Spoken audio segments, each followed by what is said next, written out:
Usé toda mi pensión para mantener a mi hija casada. Cuando terminé de pagar la hipoteca, el yerno desempleado dijo: «Perfecto, ahora vete a un asilo».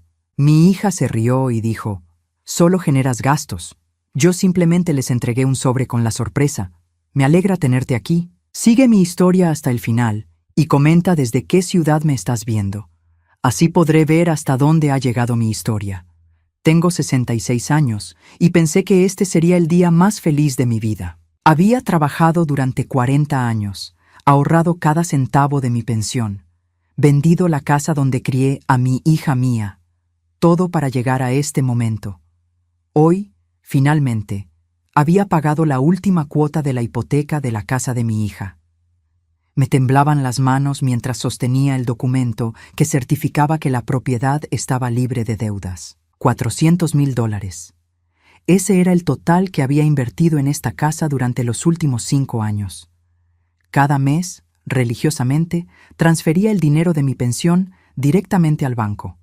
Cada mes me decía a mí misma que valía la pena, que estaba asegurando el futuro de mi hija y mis 2 nietos. Mía estaba en la cocina preparando lo que yo pensaba sería una cena de celebración.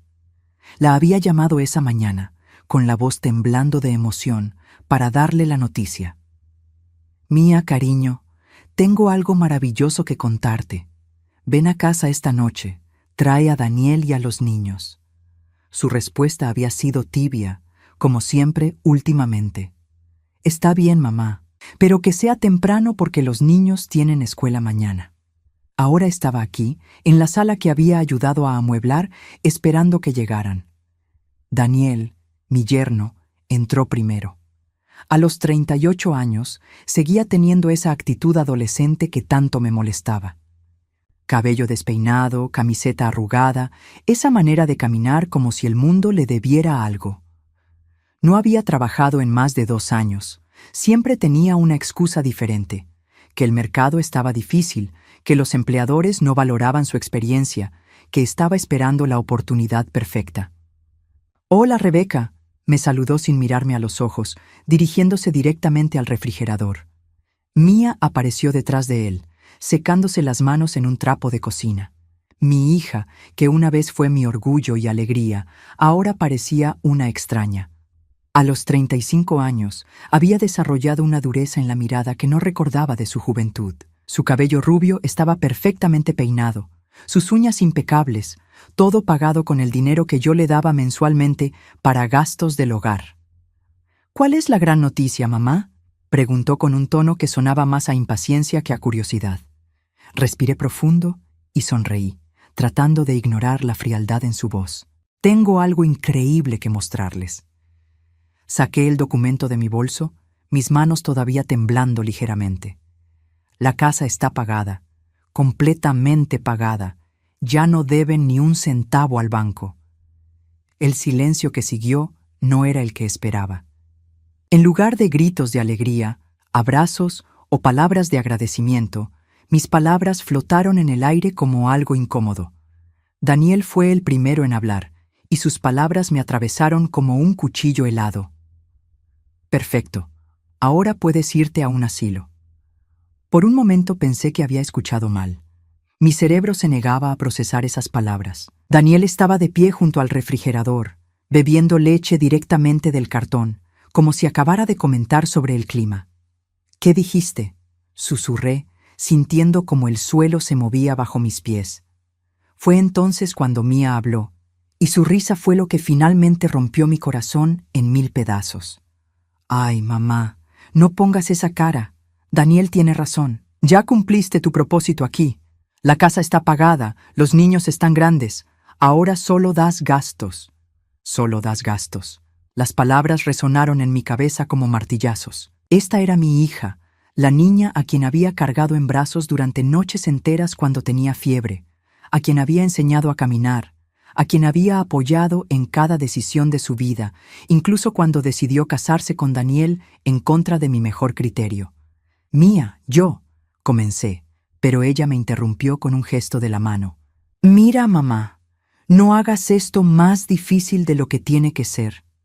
Hemos estado hablando Daniel y yo, y creemos que sería mejor para todos si buscaras tu propio lugar». Hay asilos muy bonitos, ya sabes, lugares donde puedes estar con gente de tu edad. Daniel dejó el cartón de leche en la encimera y se acercó, con esa sonrisa condescendiente que había perfeccionado a lo largo de los años. No es nada personal, Rebeca, es solo que Mía y yo necesitamos nuestro espacio. Los niños están creciendo, necesitan su privacidad. ¿Y tú? Bueno, ya no eres exactamente útil aquí. Útil, como si yo fuera una herramienta que se había desgastado con el uso. Me quedé allí parada, sosteniendo el documento que representaba el sacrificio de toda mi vida, mientras ellos hablaban de mí como si fuera un mueble viejo que necesitaba abandonar. Sentí como si me hubieran arrancado el aire de los pulmones. Pero yo, lo di todo por ustedes, logré articular, mi voz apenas un susurro. Mía suspiró, como si estuviera explicándole algo obvio a un niño pequeño. Y te lo agradecemos, mamá. De verdad. Pero eso no significa que tengamos que cuidarte para siempre.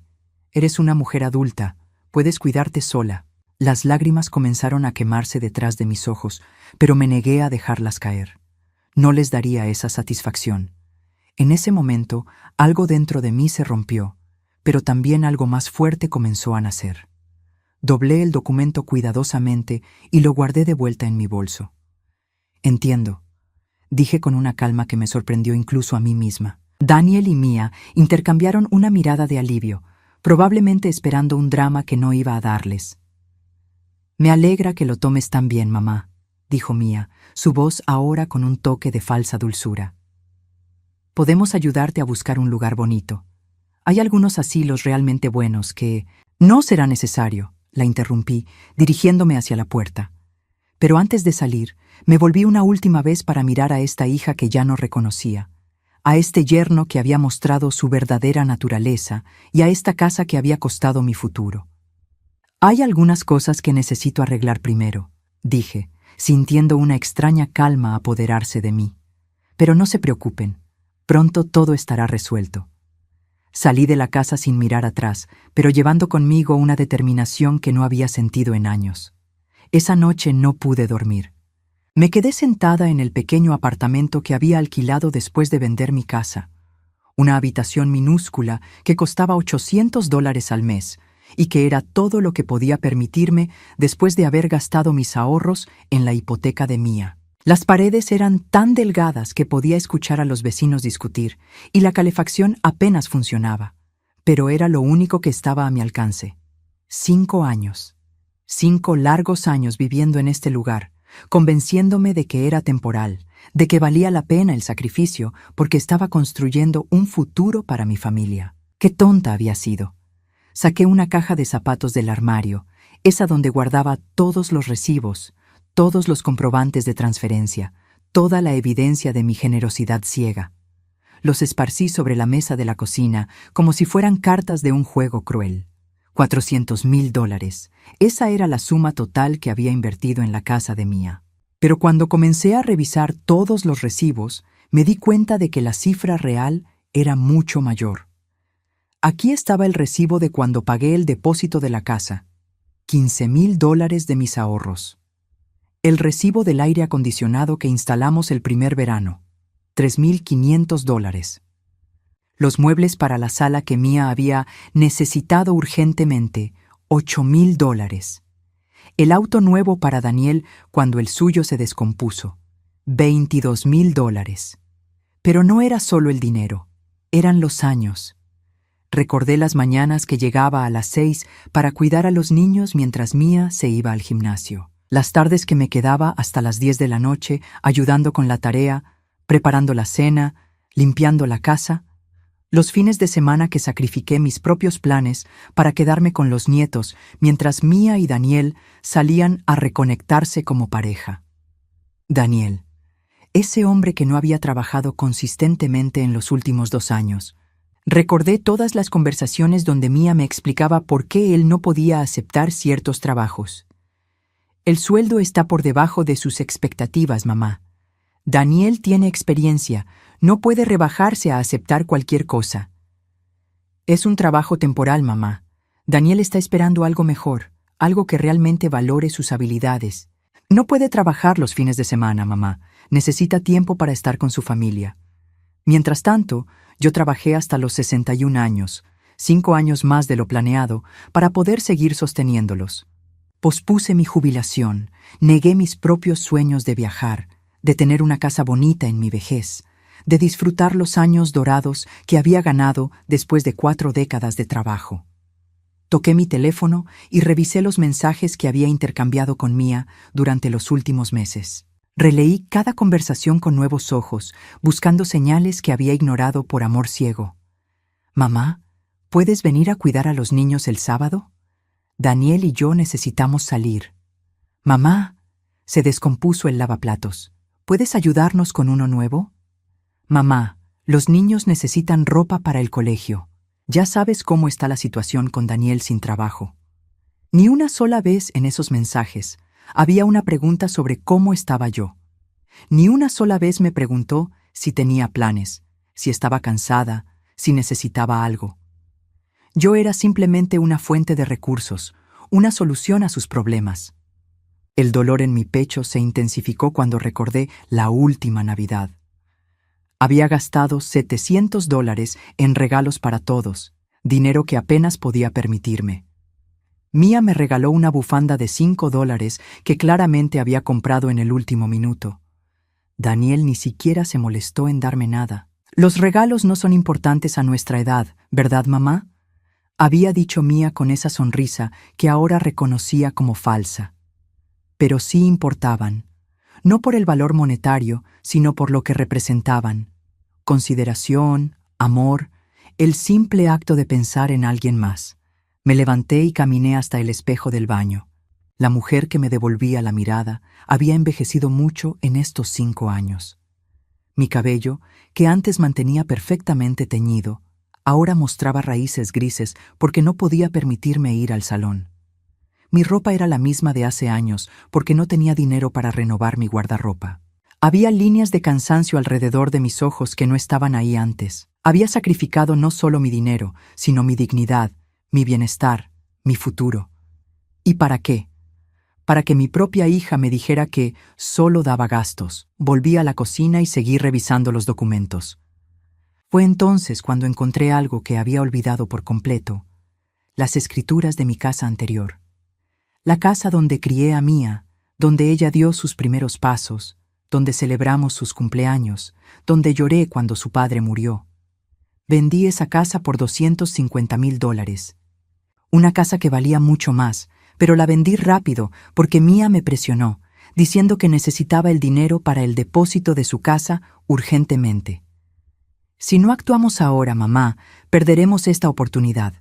Es la casa perfecta para criar a tus nietos». «¿Tus nietos?», como si esa fuera mi única función en la vida. Pero había algo más en esas escrituras que me llamó la atención. Un detalle legal que no había notado en su momento. Como yo había financiado la mayor parte de la hipoteca y como técnicamente había varios pagos que venían directamente de mi cuenta, existía la posibilidad de que tuviera ciertos derechos sobre la propiedad.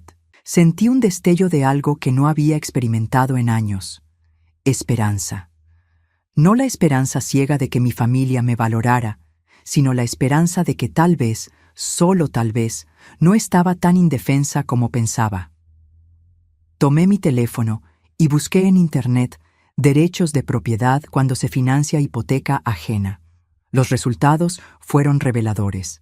Había casos donde personas que habían contribuido significativamente al pago de una propiedad tenían derechos legales sobre la misma, especialmente si podían probar que la contribución se hizo con la expectativa de beneficio o residencia. Era tarde, pero no importaba. Por primera vez en años, tenía un propósito que no involucraba sacrificarme por otros. Mañana haría algunas llamadas. Mañana comenzaría a explorar mis opciones. Porque si Mía y Daniel pensaban que podían usar mi amor contra mí, desecharme cuando ya no fuera útil, y quedarse con todo lo que había construido para ellos, se equivocaban profundamente. Había sido una madre tonta, una suegra ingenua, una abuela explotada, pero no era una víctima indefensa, y era hora de que lo descubrieran. A las 8 de la mañana siguiente estaba sentada en la sala de espera del bufete de abogados Morrison & Associates. Había encontrado su número en Internet después de leer varios artículos sobre derechos de propiedad. No era un bufete lujoso, pero las reseñas eran buenas y, más importante, ofrecían consultas gratuitas para personas de la tercera edad. La secretaria, una mujer joven con una sonrisa genuina, me ofreció café mientras esperaba. Era la primera vez en semanas que alguien me trataba con consideración básica y casi me hizo llorar. Señora Morales, el abogado Richardson la verá ahora, anunció después de 20 minutos. El abogado Richardson era un hombre de unos 50 años, con cabello canoso y una expresión seria pero amable. Su oficina estaba llena de libros legales y tenía esa sensación de competencia tranquila que me tranquilizó inmediatamente. Señora Morales, entiendo que tiene preguntas sobre derechos de propiedad. Cuénteme su situación. Durante la siguiente hora, le conté todo. Cada detalle, cada pago, cada sacrificio. Puse todos mis recibos y documentos sobre su escritorio como evidencia de mi historia. Richardson escuchó sin interrumpir, tomando notas ocasionales. Cuando terminé, él se recostó en su silla y me miró con una expresión que no pude descifrar. Señora Morales, ¿su hija sabe que usted está aquí? No, y prefiero que siga siendo así por ahora. Él asintió. Entiendo. Bien, déjeme ser directo con usted. Basándome en lo que me ha contado y en estos documentos, usted tiene un caso muy sólido. Mi corazón se aceleró. ¿Qué significa eso exactamente? Significa que, legalmente, usted tiene derechos sobre esa propiedad. Ha contribuido con más del 80% del valor total de la casa. Más importante aún, tiene pruebas documentadas de cada pago. En el estado de California, esto se llama contribución sustancial con expectativa de beneficio. Richardson se inclinó hacia adelante, su expresión volviéndose más seria. Sin embargo, debo advertirle que este tipo de casos pueden volverse muy complicados cuando involucran familia. ¿Está segura de que quiere proceder? Pensé en las palabras de Daniel. Ahora puedes irte a un asilo. Pensé en la risa cruel de Mia. Solo das gastos. Pensé en todos los años que había invertido, todo el amor que había dado, toda la dignidad que había sacrificado. Completamente segura. Muy bien. Entonces, esto es lo que podemos hacer. Primero, vamos a presentar una demanda por derechos de propiedad. Dado el monto de su contribución y las circunstancias, podríamos argumentar que usted tiene derecho a un porcentaje significativo de la propiedad, posiblemente hasta el 50%. 50%. La mitad de la casa que había pagado casi completamente. Segundo, continuó Richardson, podemos argumentar que su residencia actual fue parte del acuerdo implícito cuando usted financió la propiedad. En otras palabras, que usted tenía la expectativa razonable de poder vivir allí. ¿Y si ellos se niegan? Richardson sonrió por primera vez desde que había comenzado nuestra conversación. Entonces podemos forzar la venta de la propiedad y dividir las ganancias según los porcentajes de propiedad. O, alternativamente, podemos exigir que le paguen su porción en efectivo. La ironía era deliciosa. Mia y Daniel, que no tenían un peso ahorrado, tendrían que encontrar $200,000 para comprar mi parte de la casa o venderla completamente. ¿Cuánto tiempo tomaría este proceso? Con la evidencia que tiene, y considerando que es un caso bastante claro, probablemente entre 3 y 6 meses. Podemos acelerar el proceso si es necesario. Firmé los papeles esa misma tarde. Richardson me explicó que mantendríamos todo en absoluto silencio hasta que tuviéramos todos los documentos legales preparados. Mientras tanto, yo debía actuar con normalidad. No mencione nada a su familia todavía, me advirtió. Queremos que esto sea una sorpresa completa cuando presentemos los papeles. Durante las siguientes 2 semanas, Mia me llamó varias veces. Sus llamadas habían tomado un tono diferente después de nuestra última conversación. Ya no era la frialdad habitual, sino algo que sonaba casi nervioso. Mamá, ¿cómo estás? No hemos sabido nada de ti desde la última vez. Estoy bien, Mia, solo arreglando algunas cosas. ¿Qué tipo de cosas? Podía escuchar la ansiedad en su voz, Probablemente se había dado cuenta de que había sido demasiado cruel, demasiado directa. Tal vez Daniel le había dicho que habían ido demasiado lejos. Solo cosas personales, cariño. Nada de qué preocuparse. Mamá, tal vez fuimos un poco duros la otra noche. Daniel estaba estresado por lo del trabajo. Ya sabes cómo se pone. Qué conveniente. Ahora Daniel estaba estresado. No había mencionado estar estresado cuando me dijo que me fuera a un asilo. No te preocupes, Mía, lo entiendo perfectamente. ¿Sí? Quiero decir, ¿no estás molesta? Para nada. De hecho, tengo algunas cosas que quiero discutir contigo y con Daniel. ¿Qué tal si voy el domingo para la cena? El alivio en su voz era palpable. Perfecto. Haré tu pollo favorito. Mi pollo favorito. Como si eso pudiera borrar años de explotación y una noche de crueldad. El viernes, Richardson me llamó. Señora Morales, tengo noticias excelentes. Hemos encontrado algo más en los registros públicos que fortalece significativamente su caso. ¿Qué encontraron? Resulta que cuando se registró la escritura original de la casa, su nombre aparece listado como contribuyente financiero en uno de los documentos secundarios. Es probable que el agente de bienes raíces lo haya incluido como formalidad, pero legalmente, esto nos da una base aún más sólida. Mi nombre estaba en los papeles. Todo este tiempo, mi nombre había estado en los documentos de la casa, y ni Mía ni Daniel lo sabían. ¿Qué significa esto prácticamente? Significa que no solo tiene derechos por contribución financiera, sino que tiene reconocimiento legal documentado como copropietaria desde el principio. Señora Morales, usted no solo tiene derecho al 50% de esa casa. Podríamos argumentar que tiene derecho al 70% o más. 70%. Después de todos sus cálculos sobre cuánto valía yo, resultaba que era yo quien tenía el control. Hay algo más, continuó Richardson. Dado que su nombre está en los documentos originales, podríamos clasificar su expulsión de la propiedad como desalojo ilegal. Esto podría resultar en daños adicionales. Colgué el teléfono sintiendo algo que no había experimentado en años. Poder. No el poder de dar dinero, o de sacrificarme, o de ser útil. El poder real, el poder de las consecuencias.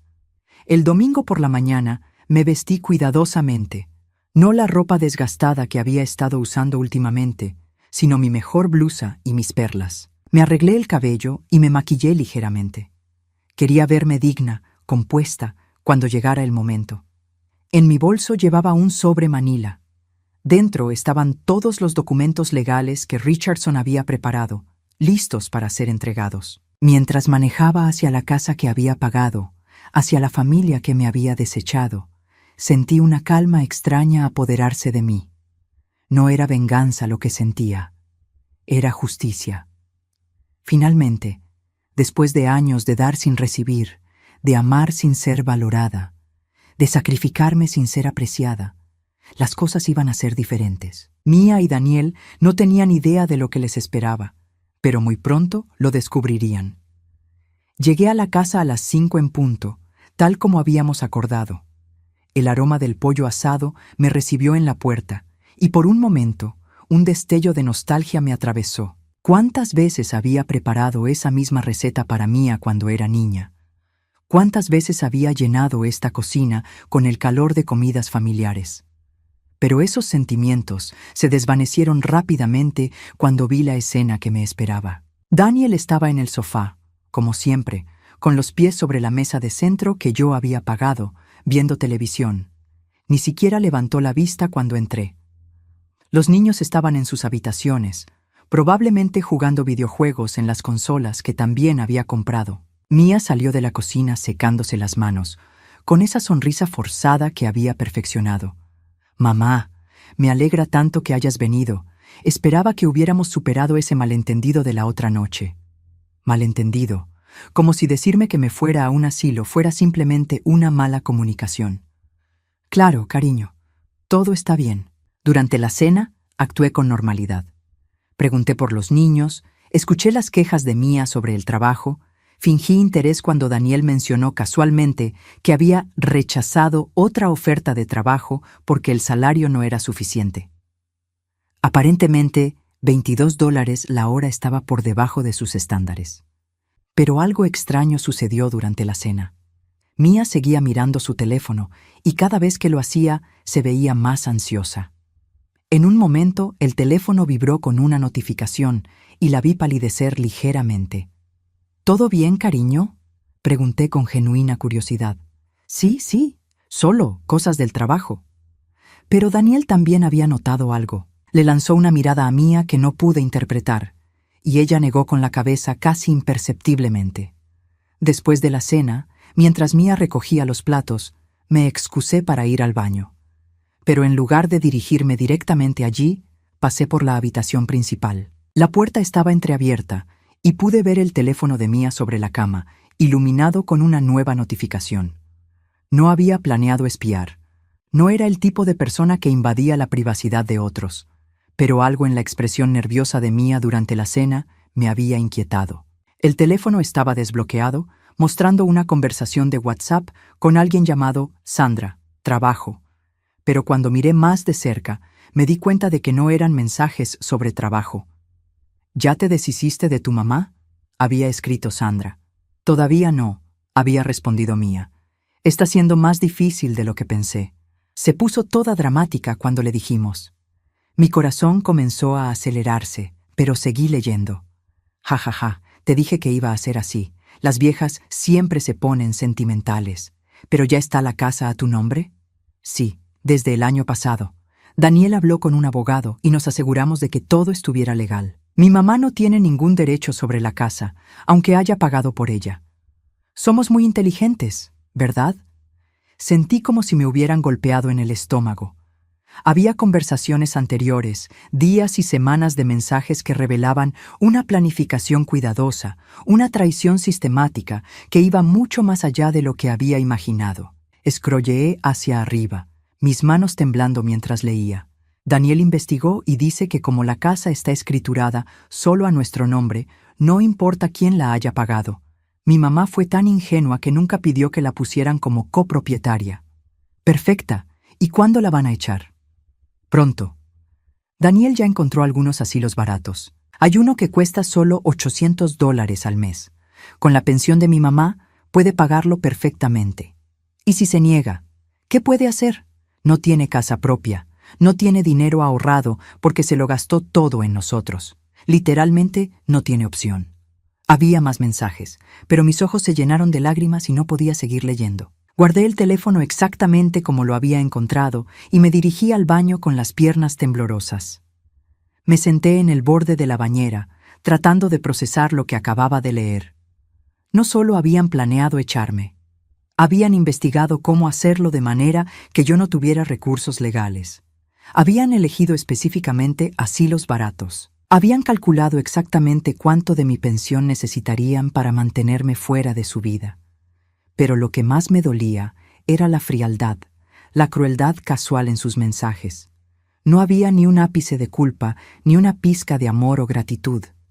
Era como leer sobre cómo deshacerse de una mascota no deseada. Respiré profundo, me lavé la cara con agua fría y regresé a la sala con una sonrisa que esperaba que pareciera natural.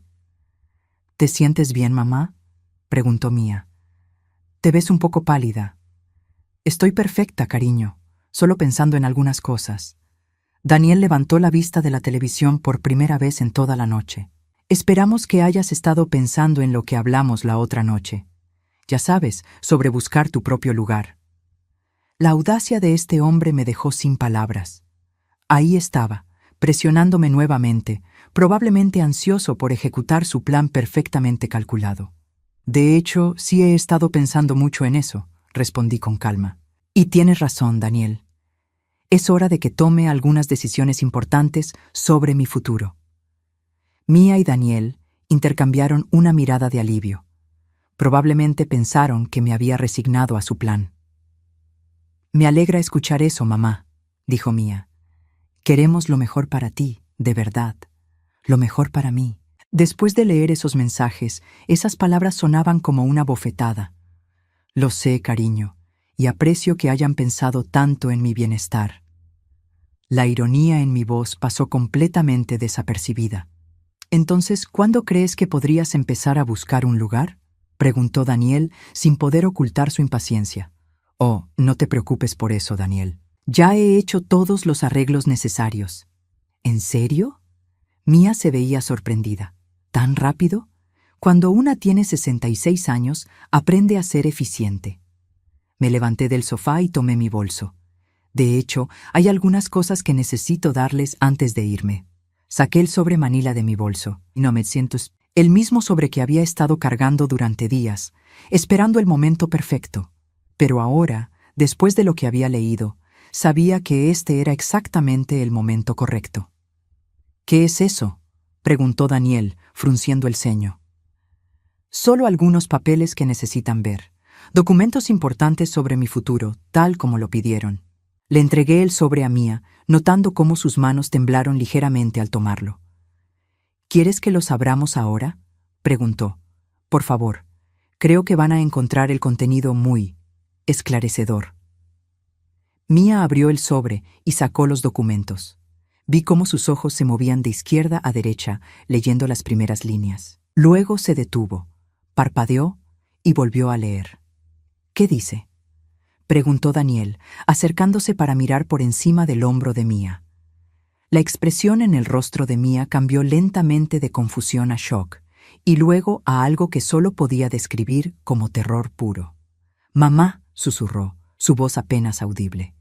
«¿Qué es esto?». Sonreí, sintiendo una calma extraña apoderarse de mí. «Es mi futuro, Mía. Exactamente como ustedes me sugirieron que lo planificara». Nunca olvidaré la expresión en el rostro de Mía mientras leía esos documentos. Vi cómo su cara pasó del shock inicial a una comprensión creciente de lo que significaban esas páginas. Sus manos comenzaron a temblar visiblemente y el papel crujía entre sus dedos. «Mamá, esto dice que tú», su voz se quebró, «que tú tienes derechos sobre esta casa». Daniel le arrebató los papeles de las manos, sus ojos moviéndose frenéticamente por las páginas. «Esto es ridículo. Es nuestra casa, está escriturada a nuestro nombre. Sigan leyendo», dije con calma, sentándome nuevamente en el sofá. «Especialmente la página 3. Esa parte es muy interesante». Pude ver el momento exacto en que Daniel encontró la información sobre mi nombre en los documentos originales como contribuyente financiero. Su rostro se puso rojo y por primera vez desde que lo conocía, se veía genuinamente asustado. «Esto no puede ser legal», murmuró, pero su voz ya no tenía esa confianza arrogante de siempre. «Oh, pero lo es», respondí. «Resulta que cuando uno paga $400,000 por una casa y cuando el nombre de uno aparece en los documentos legales, uno tiene ciertos derechos. Derechos que aparentemente ustedes no conocían cuando consultaron con su abogado». Mía se dejó caer en una silla, los documentos cayendo de sus manos al suelo. No entiendo. «Nosotros investigamos. Daniel dijo que no tenías ningún derecho porque la casa estaba a nuestro nombre». «El abogado de Daniel aparentemente no hizo una investigación muy completa», dije, disfrutando cada palabra. «Mi abogado, sin embargo, sí lo hizo, y encontró cosas muy interesantes». Daniel comenzó a recoger los papeles del suelo, leyendo desesperadamente como si pudiera encontrar algún error, alguna escapatoria. «Esto dice que tienes derecho al 70% de la propiedad», leyó en voz alta, su voz llena de incredulidad. «Eso no puede ser cierto. Completamente cierto.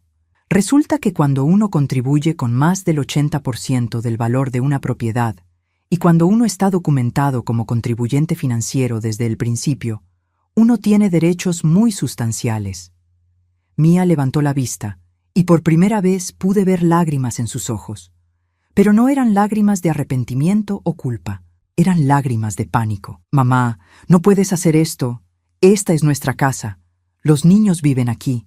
Es su hogar». «¿Su hogar?», repetí, sintiendo cómo la rabia que había estado conteniendo finalmente comenzaba a salir a la superficie. «¿Te refieres al hogar del que querían echarme? ¿El hogar donde Daniel me dijo que me fuera a un asilo? ¿El hogar donde tú me dijiste que solo daba gastos?» Nosotros no hablábamos en serio», tartamudeó Mía. Estábamos molestos, dijimos cosas que no queríamos decir. Me levanté lentamente, sintiendo una calma fría apoderarse de mí. ¿No hablaban en serio? Porque tengo entendido que sí hablaban muy en serio. De hecho, tengo entendido que lo tenían todo planeado desde hace mucho tiempo. Mía palideció. ¿Qué quieres decir? Quiero decir que sé sobre tus conversaciones con Sandra, sé sobre el asilo de $800 que encontraron. Sé que investigaron específicamente cómo deshacerse de mí sin darme ningún derecho legal. El silencio que siguió fue ensordecedor. Mía se veía como si fuera a vomitar, y Daniel había dejado de pretender que podía encontrar alguna salida legal en esos documentos. Tú leíste mis mensajes, susurró Mía. Los leí, y debo decir que fue muy revelador descubrir lo que realmente piensan de mí. La vieja sentimental que fue tan ingenua que no pidió que la pusieran como copropietaria. Daniel finalmente encontró su voz, aunque sonaba estrangulada. Eso fue una violación de privacidad. Me eché a reír. No pude evitarlo. La hipocresía era tan absoluta que era casi cómica. ¿Una violación de privacidad? ¿Esto viene del hombre que investigó cómo echarme de la casa que yo pagué? ¿Del hombre que calculó exactamente cuánto de mi pensión necesitaría para sobrevivir en el asilo más barato que pudo encontrar?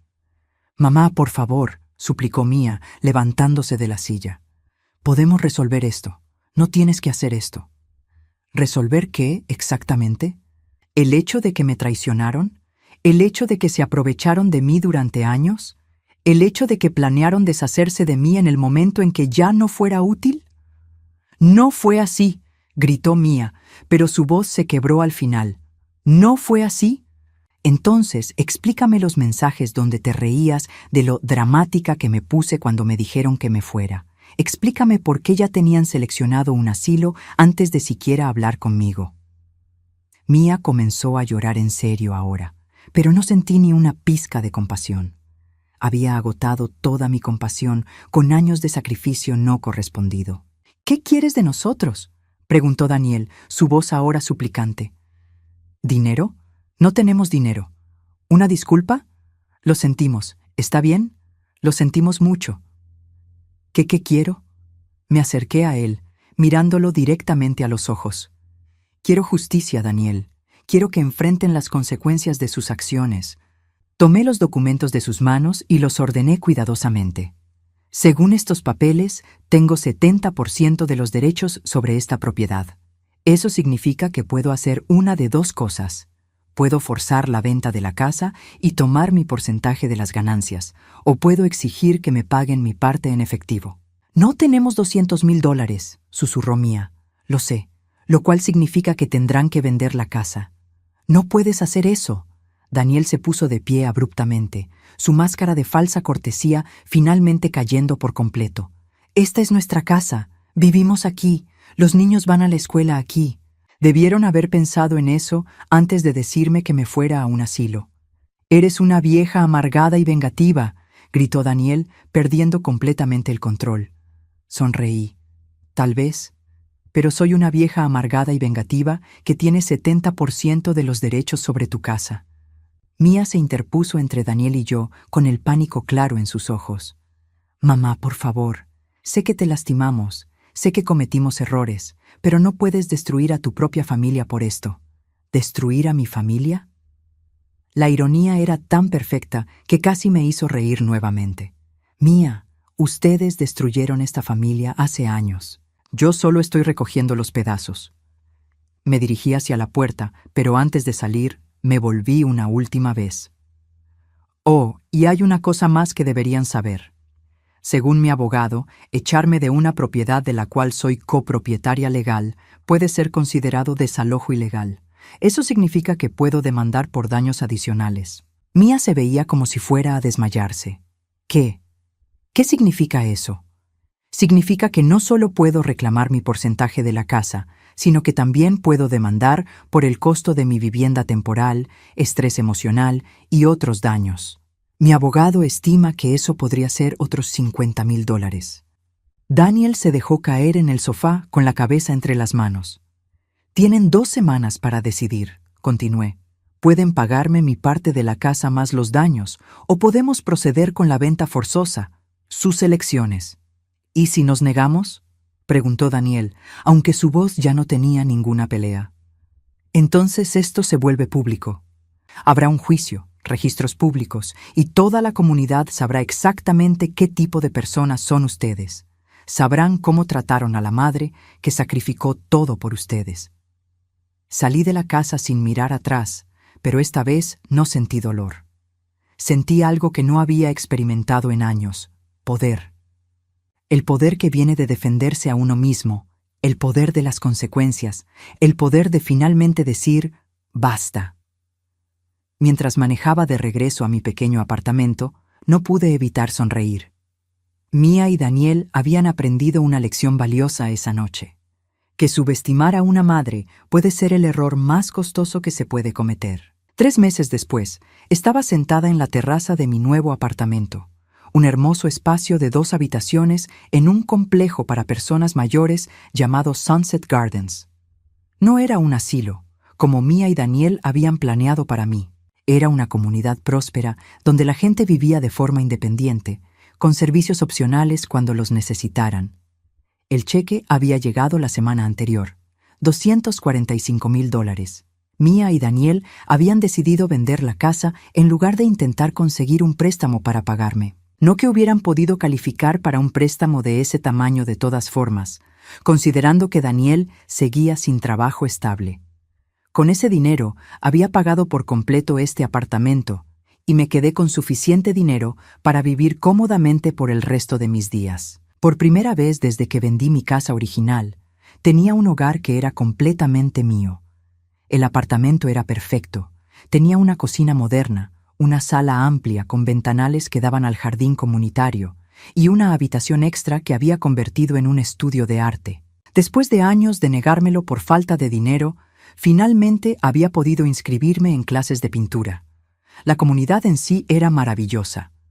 Había conocido a varias mujeres de mi edad que se habían convertido en amigas verdaderas. Eleanor, de 70 años, había sido profesora de literatura durante 40 años y organizaba un club de lectura semanal. Carmen, de 68, había sido cocinera profesional y ahora dirigía clases de cocina internacional en el centro comunitario. Por primera vez en años, me sentía valorada, respetada, querida por quien era, no por lo que podía dar. Mi teléfono sonó, interrumpiendo mis pensamientos. Era un número que conocía demasiado bien. Mía. Durante las primeras semanas después de que vendieran la casa, me había llamado constantemente. Al principio, las llamadas eran furiosas, llenas de acusaciones y reproches. Luego se volvieron suplicantes, tratando de apelar a mi sentido de culpa familiar. Últimamente, habían cesado casi por completo. Pero hoy decidí contestar. «Hola, Mía». «Mamá». Su voz sonaba cansada, derrotada. «¿Cómo estás?» «Estoy muy bien, gracias. ¿Y ustedes? ¿Cómo va la búsqueda de casa nueva?» Hubo una pausa larga. «Encontramos un apartamento. Es más pequeño que la casa, pero está bien». No mencionó que estaba en un barrio mucho menos deseable, o que Daniel finalmente había tenido que aceptar un trabajo en un almacén porque ya no podían permitirse ser exigentes. Yo sabía esto porque Carmen, que conocía a todo el mundo en el pueblo, me había contado. «Me alegra saber que encontraron algo». «Mamá, yo quería disculparme. Sé que fuimos crueles contigo. Sé que cometimos errores». «Sí, los cometieron». «¿Hay alguna manera de que podamos arreglar esto?» «Los niños preguntan por ti. Extrañan a su abuela». Sentí una punzada en el corazón al escuchar sobre mis nietos. Ellos habían sido víctimas inocentes en todo esto. Pero también sabía que Mía estaba usando mi amor por ellos como arma, tal como había hecho durante años. ¿Los niños realmente preguntan por mí, Mía? ¿O me estás usando a ellos para intentar manipularme nuevamente? Otra pausa larga. Ellos sí preguntan. Pero también necesitamos ayuda, mamá. El apartamento es caro y con el sueldo de Daniel. Ahí estaba, la verdadera razón de la llamada. No era arrepentimiento o amor familiar, era necesidad financiera. Mía, ¿Realmente crees que después de todo lo que pasó, después de todo lo que me hicieron, voy a volver a ser su banco personal? No es eso. Es solo que somos familia, mamá. La familia se ayuda. Tienes razón, la familia se ayuda. Pero ustedes dejaron muy claro que yo no era parte de su familia. Dijeron que solo daba gastos. Dijeron que me fuera a un asilo. Planearon deshacerse de mí. ¿Recuerdas? Estábamos confundidos, asustados. No sabíamos lo que decíamos. Mía, ustedes lo planearon con anticipación. Investigaron asilos. Calcularon mis gastos. No fue una reacción emocional. Fue una decisión fría y calculada. Escuché sollozos del otro lado de la línea. Por favor, mamá, te necesitamos. No, Mía, me necesitaban cuando era útil financieramente. Ahora que no pueden usarme, quieren mi ayuda nuevamente. No funciona así. ¿Entonces vas a abandonar a tus propios nietos? ¿Los vas a dejar sufrir por algo que Daniel y yo hicimos? La manipulación era tan obvia que casi me hizo reír. No estoy abandonando a nadie, Mía. Ustedes eligieron este camino. Ustedes decidieron que yo era prescindible. Ahora tienen que vivir con las consecuencias. Esto no es lo que papá hubiera querido, dijo Mía, jugando su última carta. Mi esposo había muerto hace 12 años, pero Mía siempre recurría a su memoria cuando quería manipularme. Esta vez, sin embargo, no funcionó. Tu padre me enseñó a ser fuerte, Mía. Me enseñó a valorarme a mí misma, y él jamás hubiera tolerado la manera en que ustedes me trataron. Mamá, por favor. Mía, quiero que escuches muy cuidadosamente lo que voy a decirte. Ustedes tomaron su decisión cuando decidieron que yo era un estorbo. Yo tomé la mía cuando decidí valorarme lo suficiente como para no permitir que me trataran así. ¿Entonces eso es todo? ¿Ya no somos familia? Respiré profundo, mirando hacia el jardín donde Carmen estaba regando sus flores, donde Eleanor estaba leyendo bajo un árbol, donde había encontrado una familia elegida que me valoraba. Mía, ustedes dejaron de ser mi familia el día que decidieron que mi amor era menos importante que su conveniencia. Yo he encontrado una nueva familia aquí, gente que me aprecia por quien soy, no por lo que puedo darles. Mamá, te deseo lo mejor, Mía. Espero que aprendas a valorar lo que tienes antes de que sea demasiado tarde. Pero yo he seguido adelante. Colgué el teléfono y lo puse en silencio. Sabía que probablemente intentaría llamar de nuevo, pero ya no me importaba. Esa noche cenamos en el comedor comunitario. Eleanor había cocinado su famoso salmón a la parrilla y Carmen había preparado su arroz español. Después de la cena, jugamos cartas y nos reímos hasta que nos dolieron los costados. Mientras me preparaba para dormir esa noche, me miré en el espejo. La mujer que me devolvía la mirada se veía diferente a la que había sido hace 3 meses. Ya no había esa mirada de desesperación tranquila, esa resignación derrotada. En su lugar, había dignidad, fortaleza, paz. Había pasado 66 años aprendiendo que el amor no debería doler, que la familia no debería ser una transacción, que el respeto no se debería mendigar. Algunas personas podrían decir que fui demasiado dura, que debería haber perdonado a mi hija, pero yo había aprendido que perdonar no significa permitir que te sigan lastimando. Perdonar no significa regresar a una relación tóxica. Había perdonado a Mía en mi corazón, pero eso no significaba que tenía que volver a ponerme en una posición donde pudiera lastimarme nuevamente. Al día siguiente, tenía planes. Eleanor y yo íbamos a visitar el nuevo museo de arte que había abierto en el centro. Carmen me había invitado a ayudarla en su clase de cocina italiana. Por la noche, el centro comunitario organizaba una noche de baile con música de los años 60. Por primera vez en años, mi agenda estaba llena de actividades que me emocionaban, con gente que me valoraba, en un lugar donde pertenecía. Mía y Daniel habían pensado que podían deshacerse de mí como si fuera basura. En su lugar, me habían liberado para encontrar la vida que merecía, y esa vida era hermosa.